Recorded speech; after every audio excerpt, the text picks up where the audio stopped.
ಕೇವಲ hit and run ಮಾತ್ರ ರಾಹುಲ್ ಗಾಂಧಿ ಅವರು ದೇಶದಾದ್ಯಂತ ಮಾಡ್ತಾ ಇದ್ದಾರೆ, ವಿದೇಶದಲ್ಲೂ ಮಾಡ್ತಾ ಇದ್ದಾರೆ.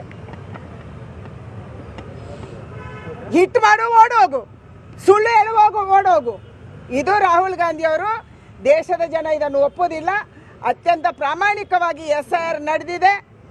ಅತ್ಯಂತ ಪ್ರಾಮಾಣಿಕವಾಗಿ ಅಲ್ಲಿ ಚುನಾವಣಾ ಆಯೋಗ ಪ್ರತಿಯೊಂದು ಏರಿಯಾದಲ್ಲಿ ಹೋಗಿ ಕೇಳಿದೆ, ನಿಮ್ದೇನಾದ್ರೂ ಕಂಪ್ಲೇಂಟ್ ಇದ್ರೆ ದರ್ಜಿ ಮಾಡಿ, ಕಂಪ್ಲೇಂಟ್ ಇದ್ರೆ ನಮ್ಗೆ ಕೊಡಿ, ನಾವು ಅದನ್ನು ಸರಿ ಮಾಡೋದು ಮಾಡ್ತೀವಿ ಅಂತ ಹೇಳಿದೆ. ಒಬ್ಬರು ಕೂಡ ಬೂತ್ ಲೆವೆಲಿಂದ ಕಂಪ್ಲೇಂಟ್ ಮಾಡಿಲ್ಲ. ಸರಿಯಾದ ವೋಟಿಂಗ್ ವ್ಯವಸ್ಥೆ ಆಯಿತು. ವೋಟರ್ ಲಿಸ್ಟು ಅತ್ಯಂತ ಪ್ರಾಮಾಣಿಕವಾಗಿ ಆಯಿತು. ಇವತ್ತು ಬಿಹಾರದ ಜನ ನಮಗೆ ವೋಟ್ ಹಾಕಿದ್ದಾರೆ, ಗೆಲ್ಲಿಸಿದ್ದಾರೆ. ಇದೇ ಪ್ರಶ್ನೆಯನ್ನು ನೀವು ತೆಲಂಗಾಣದಲ್ಲಿ ಕೇಳಲಿಲ್ಲ. ಈ ಪ್ರಶ್ನೆಯನ್ನು ಕರ್ನಾಟಕದಲ್ಲಿ 135 ಸೀಟ್ ಗೆದ್ದಾಗ ನೀವು ಕೇಳಲಿಲ್ಲ. ಬೇರೆ ಬೇರೆ ರಾಜ್ಯದಲ್ಲಿ ನೀವು ಗೆದ್ದಾಗ ಇದಕ್ಕೆ ಬರಲ್ಲ. ಅಂದರೆ ಕರ್ನಾಟಕದಲ್ಲಿ ಕಾಂಗ್ರೆಸ್ ವೋಟ್ ಚೋರಿ ಮಾಡಿತ್ತಾ? ಯಾರಿಗೆ ಯಾವ ಪ್ರಶ್ನೆಯನ್ನು ಕೇಳ್ತಾ ಇದ್ದೀರಿ? ನಿಮ್ಮ ನಾಯಕ ಫೇಲ್ಯೂರ್ ಆಗ್ತಿದ್ದಾರೆ, ನಿಮ್ಮ ನಾಯಕ ದೇಶದ ವಿರುದ್ಧ ವಿದೇಶದಲ್ಲಿ ಮಾತಾಡ್ತಿದ್ದಾರೆ, ಜನ ಬೇಸತ್ತಿದ್ದಾರೆ, ಅದಕ್ಕೆ ನೀವು ಟೋಟಲ್ ಫೇಲ್ಯೂರ್ ಆಗ್ತಿದ್ದೀರಿ. ಯಾವ ತೇಜಸ್ವಿ ಯಾದವ್? ಏನಿದೆ ಗ್ರೌಂಡ್ ರಿಯಾಲಿಟಿ? ಅವರ ಅಪ್ಪ ಇದ್ದಾಗ ಹೌದು ಪಾರ್ಟಿ ಕಟ್ಟಿದ್ರು, ಆದರೆ ಮಗಂದು ಏನಿದೆ? ನೀವು ರಾಹುಲ್ ಗಾಂಧಿಯ ಭುಜ ಹಿಡ್ಕೊಂಡು ಹೆಗಲು ಹಿಡ್ಕೊಂಡು ಹೋದ್ರಿ, ಪೂರ್ತಿ ಸರ್ವನಾಶ ಆದ್ರಿ.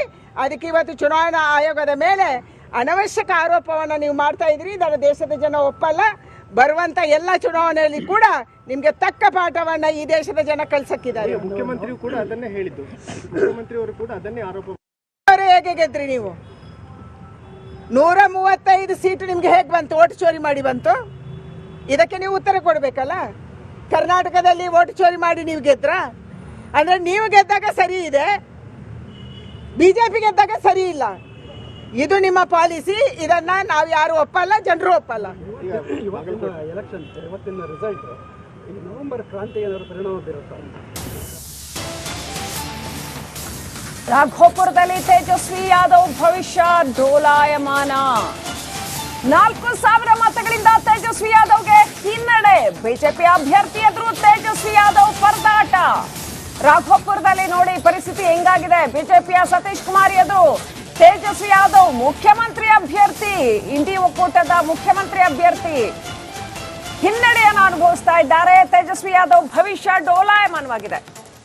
ನಮ್ಮ ಜೊತೆ ಬಿಜೆಪಿ ಮುಖಂಡರಾಗಿರ್ತಕ್ಕಂಥ ರೇಣುಕಾಚಾರ್ಯ ಅವರು ಸಂಪರ್ಕದಲ್ಲಿದ್ದಾರೆ. ನಮಸ್ಕಾರ ರೇಣುಕಾಚಾರ್ಯ ಅವರೇ, ಏನ್ ಹೇಳೋಕ್ ಬಯಸ್ತೀರಿ? ಬಿಹಾರ್ ಎಲೆಕ್ಷನ್ ರಿಸಲ್ಟ್ಸ್ ಬರ್ತಾ ಇದೆ.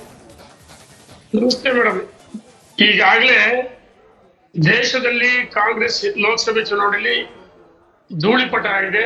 ಅದೇ ರೀತಿ ಮಹಾಗಠಬಂಧನ್ ಬಿಹಾರ ಚುನಾವಣೆಯಲ್ಲಿ ನೆಲವನ್ನ ಕಚ್ಚಿದೆ. ಹೀನಾಯವಾಗಿ ಸೋತು ಸುಣ್ಣಾಗಿದೆ, ಧೂಳಿಪಟ ಆಗಿದೆ.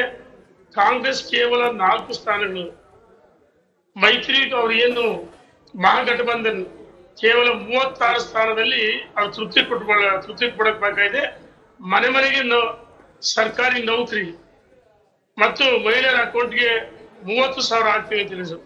ಬಿಹಾರದ ಪ್ರಜ್ಞಾವಂತ ಮತದಾರರಿಗೆ ಮಾಧ್ಯಮ ಆಲ್ ಕನ್ನಡ ಮಾಧ್ಯಮ ಮುಖಾಂತರ ನಾನು ಬಿಹಾರದ ಪ್ರಜ್ಞಾವಂತ ಮತದಾರರಿಗೆ ಅಭಿನಂದನೆ ಸಲ್ಲಿಸ್ತಾ ಇದ್ದೀನಿ. ನರೇಂದ್ರ ಮೋದಿಜಿಯವರ ಸಾಮರ್ಥ್ಯ, ವಿಶ್ವ ಮೆಚ್ಚಿದ ನಾಯಕ, ಅವರ ಆಡಳಿತ ನೋಡಿ ಬಿಹಾರದ ಜನತೆ ಅದ್ಭುತವಾದ ಜಯಗಳಿಸೋದಕ್ಕೆ ಅವತ್ತು ಕಾರಣರಾಗಿದ್ದಾರೆ. ನರೇಂದ್ರ ಮೋದಿಜಿಯವರಿಗೆ, ಅಮಿತ್ ಶಾ, JP ನಡ್ಡಾರವರಿಗೆ ನಾನು ಧನ್ಯವಾದ ಸಲ್ಲಿಸ್ತೀನಿ. ಇವತ್ತು ಕಾಂಗ್ರೆಸ್ ಧೂಳಿಪಟ ಆಗಿದೆ. ಕರ್ನಾಟಕದಲ್ಲೂ ಇದೇ ರೀತಿ ಇವತ್ತಲ್ಲ ಇನ್ನು ಕೆಲವೇ ದಿವಸಗಳಲ್ಲಿ ಕಾಂಗ್ರೆಸ್ ಸರ್ಕಾರ ಪತನ ಆಗುತ್ತೆ. ಬಿಹಾರ ಚುನಾವಣೆಗೆ ಯಾವ ರೀತಿ ಪ್ರಜ್ಞಾವಂತ ಮತದಾರರು ಕಾಂಗ್ರೆಸ್ ಮಹಾಗಠಬಂಧನ ತಿರಸ್ಕಾರ ಮಾಡಿದರೆ ಮುಂದಿನ ದಿನಮಾನಗಳಲ್ಲಿ 100ಕ್ಕೆ 100 ಅದೇ ರೀತಿ ಕರ್ನಾಟಕದಲ್ಲಿ ಫಲಿತಾಂಶ ಬರುತ್ತೆ ಅಂತ ನಾನು ಅತ್ಯಂತ ಸಂತೋಷ ವಿಷಯ ಹೇಳಕ್ಕೆ ಇಚ್ಛೆ ಪಡ್ತೀನಿ. ಈಗಾಗಲೇ ನಮ್ಮ ಕ್ಷೇತ್ರದಲ್ಲಿ ಸಾಸವಳ್ಳಿ, ಹೊನ್ನಾಳಿ ವಿಜಯೋತ್ಸವನ ಆಚರಿಸಿದ್ವಿ. ಸಂಜೆ ನ್ಯಾಮತಿಯಲ್ಲಿ ಆಚರಿಸ್ತಾ ಇದೀವಿ. ಪ್ರತಿ ಹಳ್ಳಿಯಲ್ಲಿ ವಿಜಯೋತ್ಸವ ಆಚರಿಸಿ ಸಿಹಿಯಿಂದ ವಿತರಣೆ ಮಾಡ್ತಾ ಇದೀವಿ. ಇವತ್ತು ನಮ್ಗೆ ಅತ್ಯಂತ ಸಂತೋಷ ಆಗಿದೆ. ಎಲ್ಲಿ ಕಾಂಗ್ರೆಸ್ ಒಂದು ಕಾಲದಲ್ಲಿ ಇಂಡಿಯಾ ಅಂದ್ರೆ ಇಂದಿರಾ ಗಾಂಧಿ ಇಂಡಿಯಾ ಅಂತ ಒಂದು ಕೆಟ್ಟ ಸ್ಥಿತಿ ಇತ್ತು. ಎಮರ್ಜೆನ್ಸಿ ಡಿಕ್ಲೇರ್ ಮಾಡಬಾರ್ದು ಕೆಟ್ಟ ಆಡಳಿತ ಮಾಡಿ ಲೋಕಸಭೆಯಲ್ಲಿ ಅವರ ಸಂಪೂರ್ಣವಾಗಿ ಜನ ತಿರಸ್ಕಾರ ಮಾಡಿದ್ರೆ ಬಹುತೇಕ ಎಲ್ಲ ದೇಶದ ಎಲ್ಲ ರಾಜ್ಯಗಳಲ್ಲಿ ಅಧಿಕಾರದಲ್ಲಿದ್ದು ಇವತ್ತು ಕರ್ನಾಟಕ, ತೆಲಂಗಾಣ, ಹಿಮಾಚಲ ಪ್ರದೇಶ 3 ರಾಜ್ಯಗಳಲ್ಲಿ ಮಾತ್ರ ಇದೆ ತಾತ್ಕಾಲಿಕ. ಇಲ್ಲಿ ಬಿಟ್ಟಿ ಬರೋ ಕೇವಲ ಹಿಟ್ ಅಂಡ್ ರನ್ ಮಾತ್ರ ರಾಹುಲ್ ಗಾಂಧಿ ಅವರು ದೇಶದಾದ್ಯಂತ ಮಾಡ್ತಾ ಇದ್ದಾರೆ, ವಿದೇಶದಲ್ಲೂ ಮಾಡ್ತಾ ಇದ್ದಾರೆ. ಹಿಟ್ ಮಾಡು ಓಡೋಗು, ಸುಳ್ಳು ಹೇಳುವೋಗು ಓಡೋಗು. ಇದು ರಾಹುಲ್ ಗಾಂಧಿ ಅವರು. ದೇಶದ ಜನ ಇದನ್ನು ಒಪ್ಪೋದಿಲ್ಲ. ಅತ್ಯಂತ ಪ್ರಾಮಾಣಿಕವಾಗಿ SIR ನಡೆದಿದೆ. ಅತ್ಯಂತ ಪ್ರಾಮಾಣಿಕವಾಗಿ ಅಲ್ಲಿ ಚುನಾವಣಾ ಆಯೋಗ ಪ್ರತಿಯೊಂದು ಏರಿಯಾದಲ್ಲಿ ಹೋಗಿ ಕೇಳಿದೆ, ನಿಮ್ದೇನಾದ್ರೂ ಕಂಪ್ಲೇಂಟ್ ಇದ್ರೆ ದರ್ಜಿ ಮಾಡಿ, ಕಂಪ್ಲೇಂಟ್ ಇದ್ರೆ ನಮ್ಗೆ ಕೊಡಿ, ನಾವು ಅದನ್ನು ಸರಿ ಮಾಡೋದು ಮಾಡ್ತೀವಿ ಅಂತ ಹೇಳಿದೆ. ಒಬ್ಬರು ಕೂಡ ಬೂತ್ ಲೆವೆಲಿಂದ ಕಂಪ್ಲೇಂಟ್ ಮಾಡಿಲ್ಲ. ಸರಿಯಾದ ವೋಟಿಂಗ್ ವ್ಯವಸ್ಥೆ ಆಯಿತು, ವೋಟರ್ ಲಿಸ್ಟು ಅತ್ಯಂತ ಪ್ರಾಮಾಣಿಕವಾಗಿ ಆಯಿತು. ಇವತ್ತು ಬಿಹಾರದ ಜನ ನಮಗೆ ವೋಟ್ ಹಾಕಿದ್ದಾರೆ, ಗೆಲ್ಲಿಸಿದ್ದಾರೆ. ಇದೇ ಪ್ರಶ್ನೆಯನ್ನು ನೀವು ತೆಲಂಗಾಣದಲ್ಲಿ ಕೇಳಲಿಲ್ಲ. ಈ ಪ್ರಶ್ನೆಯನ್ನು ಕರ್ನಾಟಕದಲ್ಲಿ 135 ಸೀಟ್ ಗೆದ್ದಾಗ ನೀವು ಕೇಳಲಿಲ್ಲ. ಬೇರೆ ಬೇರೆ ರಾಜ್ಯದಲ್ಲಿ ನೀವು ಗೆದ್ದಾಗ ಇದಕ್ಕೆ ಬರಲ್ಲ. ಅಂದರೆ ಕರ್ನಾಟಕದಲ್ಲಿ ಕಾಂಗ್ರೆಸ್ ವೋಟ್ ಚೋರಿ ಮಾಡಿತ್ತಾ? ಯಾರಿಗೆ ಯಾವ ಪ್ರಶ್ನೆಯನ್ನು ಕೇಳ್ತಾ ಇದ್ದೀರಿ? ನಿಮ್ಮ ನಾಯಕ ಫೇಲ್ಯೂರ್ ಆಗ್ತಿದ್ದಾರೆ, ನಿಮ್ಮ ನಾಯಕ ದೇಶದ ವಿರುದ್ಧ ವಿದೇಶದಲ್ಲಿ ಮಾತಾಡ್ತಿದ್ದಾರೆ, ಜನ ಬೇಸತ್ತಿದ್ದಾರೆ, ಅದಕ್ಕೆ ನೀವು ಟೋಟಲ್ ಫೇಲ್ಯೂರ್ ಆಗ್ತಿದ್ದೀರಿ. ಯಾವ ತೇಜಸ್ವಿ ಯಾದವ್? ಏನಿದೆ ಗ್ರೌಂಡ್ ರಿಯಾಲಿಟಿ? ಅವರ ಅಪ್ಪ ಇದ್ದಾಗ ಹೌದು ಪಾರ್ಟಿ ಕಟ್ಟಿದ್ರು, ಆದರೆ ಮಗಂದು ಏನಿದೆ? ನೀವು ರಾಹುಲ್ ಗಾಂಧಿಯ ಭುಜ ಹಿಡ್ಕೊಂಡು ಹೆಗಲು ಹಿಡ್ಕೊಂಡು ಹೋದ್ರಿ, ಪೂರ್ತಿ ಸರ್ವನಾಶ ಆದ್ರಿ. ಅದಕ್ಕೆ ಇವತ್ತು ಚುನಾವಣಾ ಆಯೋಗದ ಮೇಲೆ ಅನವಶ್ಯಕ ಆರೋಪವನ್ನು ನೀವು ಮಾಡ್ತಾ ಇದ್ರಿ. ಇದರ ದೇಶದ ಜನ ಒಪ್ಪಲ್ಲ. ಬರುವಂತ ಎಲ್ಲ ಚುನಾವಣೆಯಲ್ಲಿ ಕೂಡ ನಿಮ್ಗೆ ತಕ್ಕ ಪಾಠವನ್ನ ಈ ದೇಶದ ಜನ ಕಳ್ಸಕ್ಕಿದ್ದಾರೆ. ಮುಖ್ಯಮಂತ್ರಿಯು ಕೂಡ ಅದನ್ನೇ ಹೇಳಿದ್ದು, ಮುಖ್ಯಮಂತ್ರಿಯವರು ಕೂಡ ಅದನ್ನೇ ಆರೋಪ. ಹೇಗೆ ಗೆದ್ರಿ ನೀವು?